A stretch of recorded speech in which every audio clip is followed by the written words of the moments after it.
o peso da prova e a mão que sustenta. Era uma sexta-feira à noite e o irmão Carlos, 38 anos, sentou-se à mesa da cozinha com as mãos trêmulas. Na sua frente, um monte de contas, luz, água, aluguel atrasado, e o boleto do plano de saúde que não tinha como pagar. A empresa onde trabalhava como mecânico havia fechado as portas 2 meses antes, e os bicos que arrumava não davam nem para metade das despesas. Sua esposa, Marta, uma costureira que já trabalhava até tarde para ajudar em casa, entrou na cozinha com os olhos vermelhos.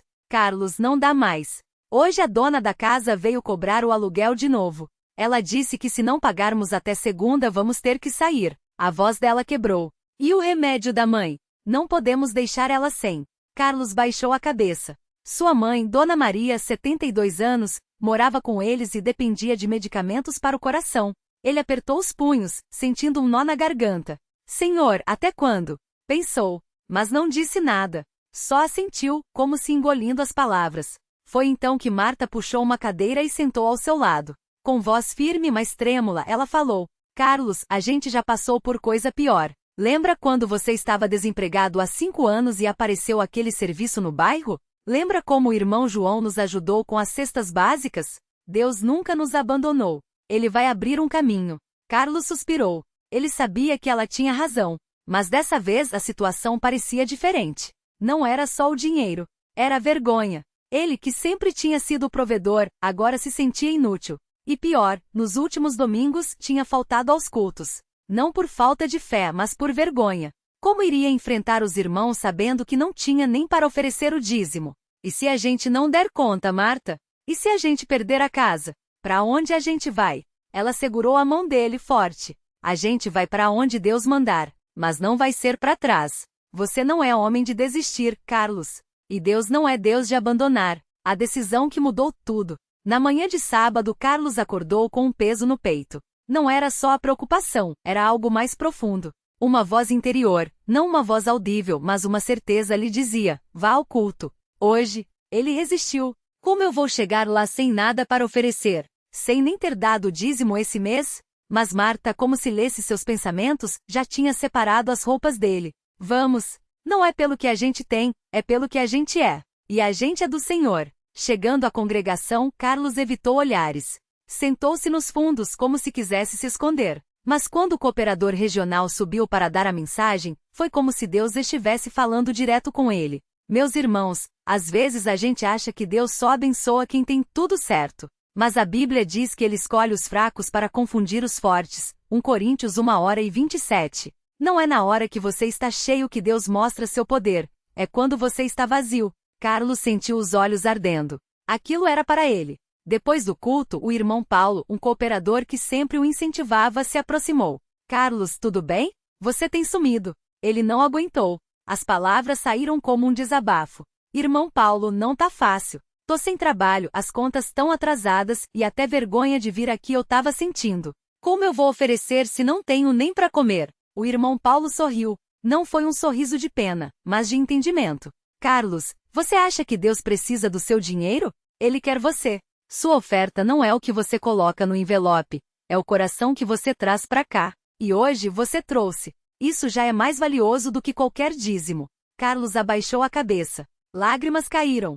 Mas e agora, irmão? O que eu faço? Ora, jejua. E confia. Deus já tem a resposta. Às vezes a gente tá tão olhando pro chão que não vê a mão que tá estendida pra gente. A primeira resposta, o envelope.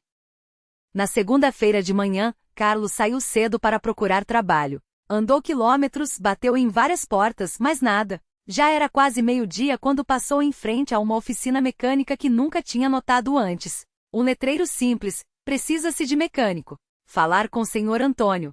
Ele entrou tímido. O dono, um homem de uns 60 anos, olhou para ele com atenção. Você tem experiência? Tenho, senhor. Trabalhei 12 anos na Autopeça São José, até fechar. E por que não arrumou outro serviço? Carlos hesitou. Podia mentir, dizer que estava escolhendo o melhor. Mas algo dentro dele falou: seja honesto. Porque tô passando por um aperto, senhor. As contas tão altas, e eu tava com vergonha de procurar ajuda. Mas hoje, eu preciso. O senhor Antônio observou por um longo tempo. Depois assentiu. Bom, eu preciso de alguém que seja sincero. Começa amanhã, 8 horas. Pago R$ 150 por dia. Dá pra você? Carlos quase caiu. Era menos do que ganhava antes, mas era um começo. Dá, senhor. Muito obrigado. Quando saiu da oficina, não aguentou. Sentou num banco da praça e chorou. Não de tristeza, de alívio. Senhor, o Senhor não me abandonou. Mas Deus não tinha terminado. Quando chegou em casa, Marta veio correndo com um envelope na mão. Carlos, isso chegou pra você. Era um envelope sem remetente. Dentro, 3 notas de R$ 100 e um bilhete. Irmão, o Senhor me colocou no coração de te ajudar. Não é muito, mas é com amor. Fique firme. Um irmão em Cristo. Carlos tremeu. Não era o dinheiro, era o timing. Exatamente o valor do aluguel atrasado. Marta abraçou ele, chorando. Viu? Deus ouve. Aprovação que veio para fortalecer. Mas a batalha não tinha acabado. Naquela mesma noite, Dona Maria começou a passar mal. Uma dor forte no peito. Carlos e Marta correram com ela para o hospital. O médico foi direto. Ela teve um infarto leve. Precisa de repouso e remédios que não são baratos. Carlos sentiu o desespero voltando. De novo, senhor? Por quê? Mas dessa vez algo era diferente. Ele não desistiu. Na terça-feira, antes de ir trabalhar, ele orou com Marta. Senhor, a gente não entende. Mas a gente confia. O Senhor sabe do que a gente precisa. Ajuda a gente a ficar firme. E foram. No trabalho, o senhor Antônio notou que ele estava preocupado. Tudo bem, Carlos? Não, senhor. Minha mãe teve um problema no coração. Os remédios são caros e... O patrão o interrompeu. Escuta aqui. Minha esposa é farmacêutica. Ela tem uma farmácia no centro. Vou falar com ela para ver se consegue um desconto para você. E ele hesitou. Se precisar, a gente pode te adiantar uma semana de pagamento. Carlos quase não acreditou. Mas por que, senhor? O senhor nem me conhece direito. O senhor Antônio sorriu, porque eu já passei por isso. E alguém me ajudou quando eu precisei. Agora é minha vez. A multiplicação da bênção. Com o trabalho, o envelope misterioso e a ajuda do patrão, Carlos conseguiu quitar as dívidas e comprar os remédios de Dona Maria. Mas o mais incrível ainda estava por vir. Na reunião de jovens da congregação, ele foi convidado a dar um testemunho. No começo resistiu. Eu? Falar em público? Não, irmão. Mas o cooperador regional insistiu. Carlos, sua história pode salvar alguém. Tem gente aqui que está passando pelo mesmo que você e acha que não tem saída. Deus quer usar você. E ele aceitou. Na noite do testemunho, um jovem de 19 anos, chamado Rafael, se aproximou dele depois da reunião, com os olhos cheios d'água.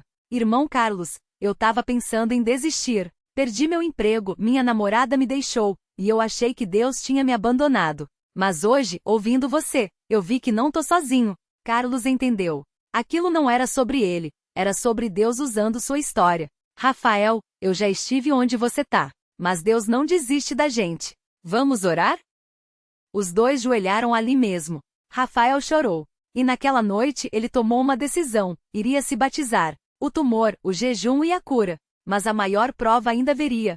2 meses depois, Carlos começou a sentir dores fortes na barriga. Foi ao médico, e o diagnóstico foi um soco no estômago. Você tem um tumor no intestino. Precisamos fazer uma cirurgia urgente. Ele congelou. De novo, senhor? Agora um tumor? Mas dessa vez ele não duvidou. Reuniu a família, os irmãos da congregação, e propuseram um jejum de 3 dias. A gente vai jejuar e orar. Deus é maior que qualquer doença. No terceiro dia de jejum, durante a reunião de oração, Carlos sentiu algo diferente. Uma paz. Não era que a dor tinha sumido, mas era como se uma certeza tivesse tomado conta dele. Vai ficar tudo bem. A cirurgia foi marcada. Os médicos estavam preocupados, o tumor era grande. Mas quando abriram, isso não faz sentido, disse o cirurgião. O tumor encolheu. Não tem como ter sido espontâneo. Alguém aqui tem uma explicação? Carlos sorriu. Tenho sim, doutor. Deus. O médico balançou a cabeça, incrédulo. Bom, seja o que for, continue fazendo. A obra que não acaba. Hoje Carlos não é mais só um mecânico. Ele é cooperador auxiliar na sua congregação. Não prega, não é líder, mas serve. Visita os doentes. Ajudou Rafael a se firmar na fé. Hoje, Rafael é batizado e trabalha na obra do Senhor. Testemunha em reuniões sobre como Deus transforma provações em bênçãos. Sua mãe, Dona Maria, está bem. O aluguel nunca mais atrasou. E o tumor nunca voltou. Mas o mais importante não é o que ele ganhou, é o que ele aprendeu. Deus não nos promete uma vida sem lutas, mas Ele promete estar conosco nelas. E quando a gente fica firme, Ele não só nos livra, Ele nos usa para livrar outros. A última lição não era sobre mim. Um dia, Carlos encontrou o irmão que tinha mandado o envelope com o dinheiro do aluguel. Era o irmão Tiago, um cooperador que ele mal conhecia. Irmão Tiago, foi o senhor que me mandou aquele dinheiro? O irmão sorriu. Não foi eu, Carlos. Foi Deus. Eu só obedeci. Mas como o senhor soube que eu estava precisando? Eu não sabia. Só senti no coração que tinha que dar. E quando dei, descobri que era para você. Carlos entendeu. Não era sobre ele. Não era sobre o envelope. Não era sobre o tumor. Era sobre Deus mostrando que quando a gente confia, Ele age, às vezes através de um irmão, às vezes através de um patrão, às vezes através de uma dor que a gente não entende. Era sobre ficar firme. E você? Onde está a sua fé? Se você está lendo isso hoje, pensa. Mas a minha situação é pior. Deus não ouve minhas orações. Já tentei de tudo e nada muda. Carlos já esteve onde você está. Ele já chorou de desespero. Já duvidou. Já quase desistiu. Mas uma coisa ele nunca fez, virou as costas para Deus. E hoje ele pode dizer: se Deus fez por mim, Ele pode fazer por você. Não olhe para o tamanho da sua prova, olhe para o tamanho do seu Deus. Glória a Deus. Amém. A provação que veio como um fogo selvagem. Carlos não imaginava que logo após a vitória do aluguel, uma nova tempestade se aproximava. Dessa vez não era uma crise financeira, era algo que mexeria com o âmago da sua família. Sua esposa, Maria, começou a sentir dores fortes no estômago. No início acharam que era apenas uma indigestão, mas as dores persistiram. Depois de alguns exames, o médico chamou o casal para uma conversa séria. Há um tumor. Precisamos de mais exames para saber a gravidade. Aquelas palavras ecoaram na mente de Carlos como um martelo. Tumor, a palavra que ninguém quer ouvir. Ele se lembrou do irmão que tinha perdido a esposa para um câncer alguns anos antes. Seria esse o destino de Maria? Naquela noite, Carlos não conseguiu dormir. Ficou olhando para o teto enquanto Maria, ao seu lado, chorava em silêncio. Ele apertou a mão dela, mas não encontrou palavras. O que se diz numa hora dessas?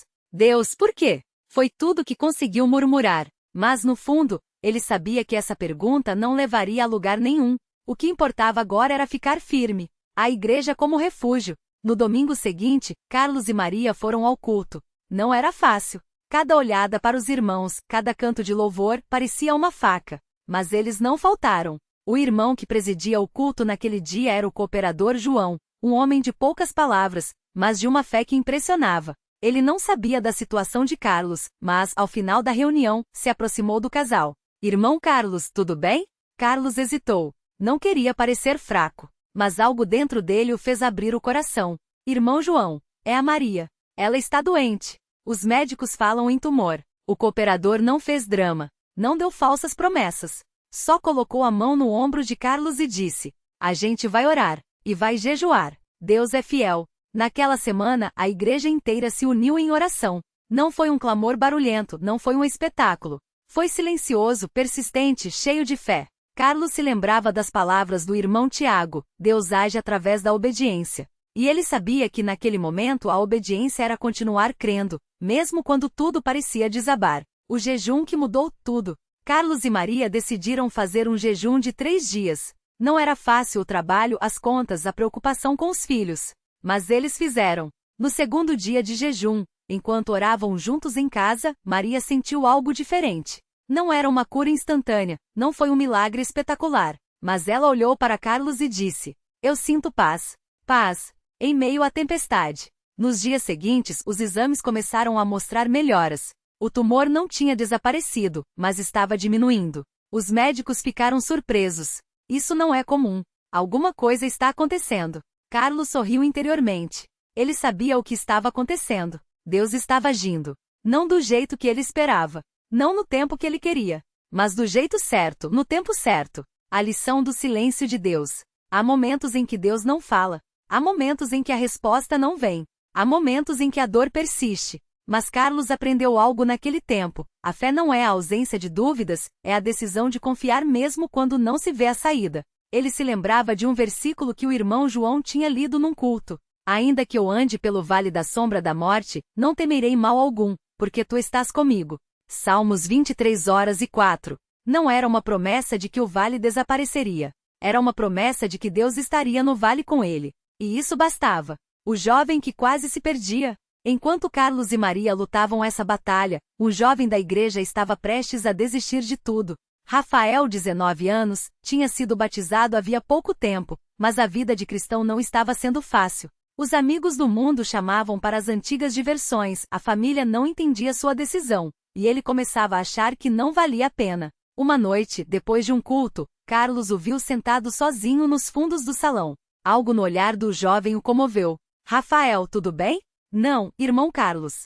Eu tô pensando em desistir. Não aguento mais. Carlos sentiu o coração apertar. Ele conhecia aquela dor. Já tinha estado ali. Senta aqui, irmão. Deixa eu te contar uma coisa. E então Carlos compartilhou sua própria história. Falou das dívidas, do desespero, do tumor de Maria, das noites sem dormir, e depois falou da fidelidade de Deus. Eu também já quis desistir. Mas se eu tivesse desistido, não estaria aqui hoje para te dizer, Deus não desampara. Ele pode estar te provando, mas não te abandonou. Rafael ouvia em silêncio, os olhos cheios de lágrimas. Mas e se eu não aguentar, irmão? Carlos colocou a mão no ombro dele. Ninguém aguenta sozinho. Por isso a gente tem a igreja. Por isso a gente tem os irmãos. Por isso a gente tem Deus. Naquela noite Rafael não desistiu. E alguns meses depois, ele estava batizando novos irmãos nas águas, contando sua própria história de fé. A multiplicação da bênção. O tumor de Maria desapareceu. Os médicos não tinham explicação.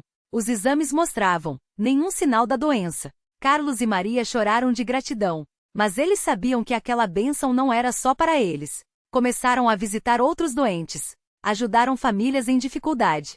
Maria passou a dar aulas de colinha para as irmãs mais novas. Carlos se tornou um cooperador, ajudando outros homens a ficarem firmes. Eles não eram ricos, não eram famosos, não tinham dons especiais, mas tinham uma coisa que o mundo não pode dar, a certeza de que Deus é fiel. A última prova e a maior vitória. Anos depois, Carlos enfrentaria a maior prova de todas.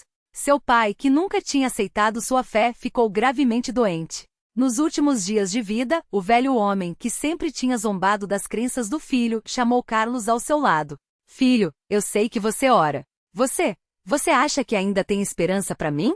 Carlos segurou a mão trêmula do pai. Pai, enquanto há vida há esperança. Deus não olha pro que a gente fez. Ele olha pro coração que se arrepende. Naquela noite, com lágrimas nos olhos, o pai de Carlos pediu perdão a Deus. E algumas semanas depois, quando partiu, Carlos tinha certeza de que ele estava em paz. O legado de um homem comum. Hoje Carlos é um homem de cabelos brancos, mas o fogo no coração continua o mesmo. Ele não é pastor, não é pregador, não tem títulos. Mas tem uma história. Uma história de dívidas pagas, de doenças curadas, de um jovem salvo, de um pai reconciliado com Deus. E quando alguém pergunta, como você conseguiu passar por tudo isso? Ele sorri e responde, eu não passei. Deus me carregou. E você? Onde está a sua fé? Se você está lendo isso hoje e pensa, minhas provas são maiores do que as dele. Deus não me ouve. Já não aguento mais. Carlos já esteve onde você está. Ele já chorou, já duvidou, já quase desistiu. Mas uma coisa ele nunca fez. Virou as costas para Deus. E hoje ele pode olhar para trás e dizer, se Deus fez por mim, um homem comum, cheio de falhas, ele pode fazer por você. Não olhe para o tamanho da sua prova. Olhe para o tamanho do seu Deus. Fique firme. Ele está contigo. Deus é o nosso refúgio e fortaleza, socorro bem presente na angústia. Salmos 46, 1. Glória a Deus. Amém.